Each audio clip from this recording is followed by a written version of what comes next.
মাগুরায় বোনের বাড়িতে বেড়াতে গিয়ে ৮ বছরের শিশু আসিয়া ধর্ষণ ও হত্যাকাণ্ড মামলার প্রধান আসামি হিটু শেখকে মৃত্যুদণ্ড দিয়েছেন আদালত। শনিবার সকালে মাগুরার নারী ও শিশু নির্যাতন দমন ট্রাইব্যুনালের বিচারক এম জাহিদ হাসান এ রায় ঘোষণা করেন। রায়ে তার স্ত্রী জাহিদা বেগম, সন্তান সজীব শেখ ও রাতুল শেখকে খালাস দেওয়া হয়েছে।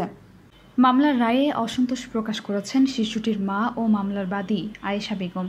তিনি বলেন, হিটু শেখের ফাঁসির আদেশ হলেও অন্য ৩ আসামিকে খালাস দেয়া হয়েছে, এ রায় মেনে নিতে পারছি না। এর আগে ৬ মার্চ মাগুরার শ্রীপুর উপজেলার শিশু আসিয়া তার বোনের বাড়িতে বেড়াতে এসে ধর্ষণের শিকার হয়।